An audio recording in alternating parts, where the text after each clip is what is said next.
The humid air clings to the dense forests of the Gulf Coast, where ancient oaks, draped in Spanish moss, stand like sentinels guarding a forgotten secret. Vines twist and coil through the underbrush, their thorny branches reaching out as though to ensnare anything that dares to approach. The ground is soft underfoot, dampened by the humidity that hangs thick in the air, and the sounds of rustling leaves and distant bird calls create a symphony of life that feels oddly oppressive. Once majestic, the mansion now crumbles beneath the weight of time.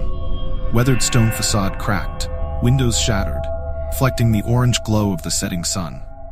The shadows of the surrounding trees lengthen, creeping across the landscape like living things, eager to reclaim what was theirs. Mia strides confidently at the front of the group, holding her handheld camera steady as she documents the path ahead. Her brown eyes gleam with excitement. This is the kind of exploration she lives for.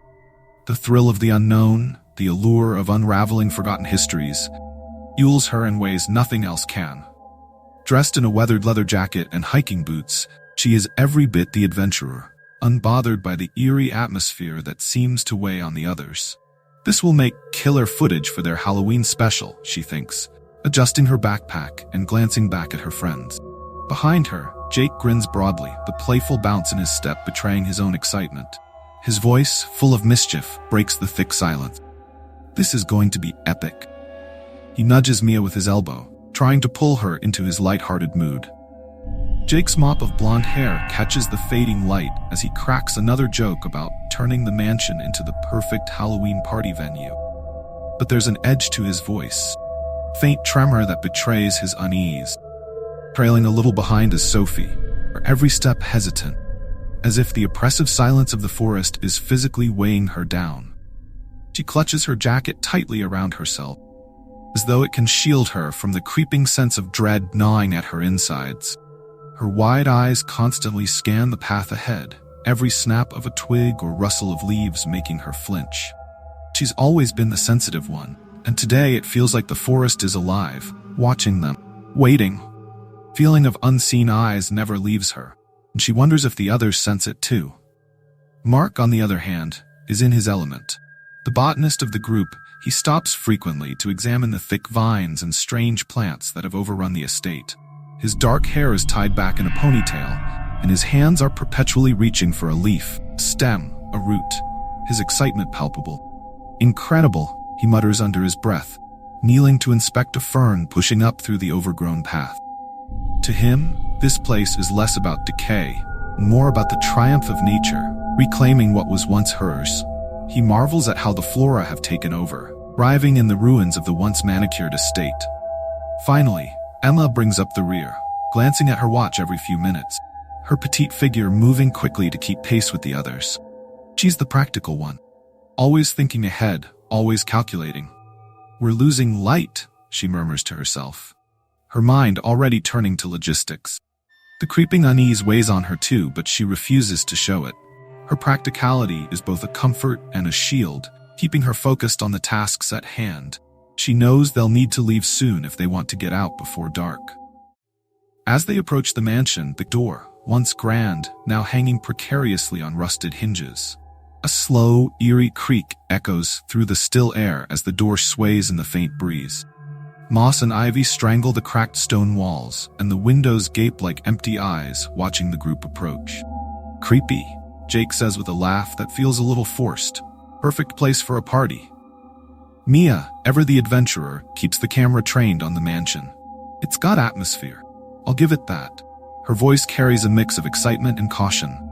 "Let's check it out." Sophie lingers at the threshold, casting a glance at the darkening sky. The oppressive weight she's been feeling grows stronger. "We should hurry, it's getting late." "We've got time," Emma reassures her, though even she sounds uncertain now. With a deep breath, the group steps inside, the door creaking ominously as it swings shut behind them, sealing their fate. The air inside the mansion is thick with the smell of decay, a nauseating blend of dust, mildew, and rot. Every step the group takes sends clouds of ancient dust swirling in the pale shafts of light filtering through the broken windows. The hallway stretches before them, once grand, now a ruin of its former self. Cobwebs hang like ghostly curtains from the ceiling, and portraits line the walls, their faces obscured by layers of dust. Some of the paintings are torn, the canvases frayed at the edges, as though clawed by unseen hands. Mia leads the way, her camera capturing every inch of the decaying interior. This place is insane. Imagine how grand it must have been back in the day. Mark stops to examine a strange plant that has taken root in the corner of the room. A dark-leaved vine creeping up the wall, its tendrils twisting in unnatural patterns. These species don't belong here, he mutters to himself, tracing the leaves with his fingers. It's fascinating. They've adapted to thrive in an environment that should be hostile to them. I don't like it, Sophie whispers, her voice tight with anxiety. She sticks close to Mia, her eyes darting around nervously. Something about this place feels wrong. Jake, trying to lighten the mood, snorts. It's just an old house, Soph. Haunted houses are supposed to feel creepy. But even Jake can't completely shake the sense of dread that hangs over the place like a shroud. The floorboards groan under their weight, and every so often, a faint rustling sound can be heard from somewhere deep within the mansion. The shadows seem to flicker in the corners of their vision, just beyond the reach of Mia's camera light. Mia's camera lingers on a particular portrait hanging crookedly on the wall. A stern-faced man. Cold, lifeless eyes seeming to follow them as they walk by. Sophie notices the painting and shudders, her breath catching in her throat. The eyes? They moved, she says in a shaky voice, backing away from the painting. Mia swings the camera back to the portrait, zooming in on the man's face. It's just a trick of the light, she says, though her tone is less certain now. She can feel it too, something is off. They continue their exploration. The strange occurrences begin to pile up. A door creaks open on its own, the sound echoing through the otherwise silent mansion. Sophie jumps, heart pounding in her chest. Jake brushes it off as the wind, but even he glances over his shoulder more than once. As they move deeper into the mansion, the oppressive silence grows heavier, pressing down on them. The light from the setting sun fades, casting the interior into deepening shadows.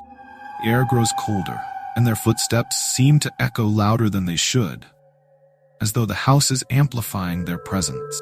In one room, they find a grand piano, its once polished surface now covered in dust. Mia runs her fingers over the keys, sending a discordant note echoing through the room. The sound hangs in the air for a moment, unsettling in its suddenness. This place is giving me the creeps, Jake admits with a nervous laugh, his earlier bravado fading. Emma checks her watch again, frowning. We should wrap this up soon. It's getting dark. But just as they turn to leave, the piano plays another note, a soft, almost imperceptible sound that none of them had touched. The group freezes, their eyes wide with fear. Let's get out of here, Sophie whispers, her voice barely audible over the sound of their racing hearts. After what feels like hours inside the suffocating mansion, the group finally steps outside into the overgrown garden. The once pristine hedges now stand wild and unkempt, their leaves thick and tangled, casting deep shadows over the ground. Mark's eyes light up as he surveys the plant life. The others barely notice as their attention is drawn to the massive garden maze ahead. The hedges loom tall and foreboding, partially obscured by the dense overgrowth. Blood-red roses bloom along the walls of the maze, their vibrant color standing out starkly against the dark green of the leaves. This is perfect for the Halloween party, Jake exclaims, earlier fear forgotten in the face of the maze's eerie beauty. Mia nods, her camera focused on the towering hedges. We could hang lanterns, set up fog machines. It would be incredible. Sophie, however, isn't as enthusiastic. Her unease has only grown stronger since they left the mansion. She stares at the entrance of the maze, a knot of dread tightening in her stomach. We don't even know what's in there, she murmurs, her voice barely audible. What if we get lost? Emma, ever the practical one, inspects the entrance to the maze. It's just a garden maze, Soph. People used to walk through these all the time for fun. We'll be fine. Mark kneels by one of the roses, running his fingers over the petals. These are unlike any roses I've ever seen, he mutters, fascinated. They're not native to this area, but they're thriving. As Mia brushes against one of the vines, she pulls back with a sharp intake of breath. Ouch! She looks down at her finger, where a small bead of blood is forming. That's one sharp thorn. For a brief moment, the roses seem to shimmer in the fading light, their petals quivering slightly as if in response. But no one notices the movement, and Mia shrugs off the pain, shaking her hand. "Let's go deeper," she says, her excitement undiminished. She steps into the entrance of the maze, the others following close behind. The maze is a labyrinth of dark green hedges, their leaves so thick they block out the sky above. The temperature drops noticeably as they move further in. Cool air, a stark contrast to the humid warmth of the Gulf Coast. The ground beneath their feet feels soft, almost spongy, as if the earth itself is absorbing their steps. "This is going to be insane," Jake says, his voice filled with excitement. "Imagine people getting lost in here during the party. It'll be legendary." Mia's camera sweeps over the twisting paths, capturing every dark corner and shadowed turn. "We'll need to work fast, but we could definitely pull this off." Even Emma, usually the voice of reason, starts getting caught up in the excitement. "We could set up different areas with themed decorations. Maybe even a haunted house inside the mansion." Sophie lags behind, her eyes wide as she stares at the hedges that seem to close in around them. The farther they venture into the maze, the tighter the space seems to feel. "Are we sure this is a good idea?" she asks, her voice trembling. "This place feels wrong." Jake waves off her concerns with a dismissive laugh. "It's just a maze, Soph. What could possibly go wrong?" But as they venture deeper into the maze, the excitement begins to fade, replaced by a growing sense of unease. Paths twist and turn in ways that don't make sense, and more than once, they find themselves back where they started. The hedges seem taller now, the shadows darker, and the roses, once beautiful, now seem menacing, their deep red petals glistening with moisture that wasn't there before. Mark crouches by one of the roses, brow furrowed. "These roses, it's like they're feeding off something." Jake tries to lighten the mood. "Maybe they're feeding off Mia's blood from earlier," he jokes, but his laugh is hollow, and no one else joins in. Mia, sensing the shift in mood, tries to rally the group. "Let's keep moving. We need to figure out where we'll set everything up." But as they continue on, the sense of dread grows stronger. Paths twist in ways that defy logic, and the air grows colder with every step. The once soft ground beneath their feet now feels almost unsteady, as though it's shifting beneath them. As they retrace their steps, the maze seems to change around them. The paths that were once clear now lead them in circles, and the walls of the hedges seem to loom higher, their dark leaves pressing in on the group. Air grows colder, and the roses, so vibrant before, now seem darker, their petals slick with moisture that gleams in the dim light. Mia and Jake walk ahead, their voices low as they discuss the party plans, but even they can't shake the feeling of being watched. Every so often, they pause, glancing around as though expecting to see something lurking in the shadows. Sophie stops abruptly, her heart racing. "Did you hear that?" she asks, her voice trembling. The group halts, turning to look at her. "Hear what?" Mia asks, her brow furrowed in concern. "I swear I heard whispering," Sophie says, her voice shaking. She stares back at the maze, her dread building. Jake forces a laugh, though there's a hint of unease in his voice now. "It's just the wind, Soph. You're letting this place get to you." But Sophie isn't convinced. She stares at the twisting paths, the feeling that something is watching them growing stronger with every passing second. Emma steps closer, offering a reassuring smile. "We're almost done. Just a little longer, okay?" Sophie reluctantly nods, but the sense of dread only intensifies as they continue. Every step feels wrong, as though the ground itself is shifting beneath their feet. The once vibrant roses now seem sinister, their deep red petals glistening with a wet sheen wasn't there before. As they near the entrance to the maze, the group freezes in shock. The path they had taken is gone, placed by a wall of thorny vines and roses that seem to have grown thicker and more menacing in the short time they've been inside. "What the hell?" Jake mutters, his voice tinged with confusion. "Wasn't this the way out?" Mia frowns, glancing around. "Maybe we took a wrong turn. Let's retrace our steps." But as they backtrack, paths seem to twist and shift around them. The maze has changed, the once familiar routes now leading them in circles. The walls of greenery are closing in, the air growing colder with each step. "This isn't right," Sophie whispers, her voice barely audible. "This isn't right at all." Mark, who has been silent for most of the journey, finally speaks up. It's like the maze is alive. The group falls silent, the weight of his words hanging in the air. The maze does feel alive. Walls of greenery pulsing with a strange, unsettling energy. The roses, once so beautiful, now seem darker, their petals dripping with a strange wet substance that glistens in the dim light. As the group re-enters the mansion, Sophie lingers at the entrance, her eyes locked on the maze. The others are already inside, their voices echoing through the empty halls. Sophie can't tear her gaze away from the dark entrance of the maze. The shadows have grown darker, and the roses, once so vibrant, now look almost black.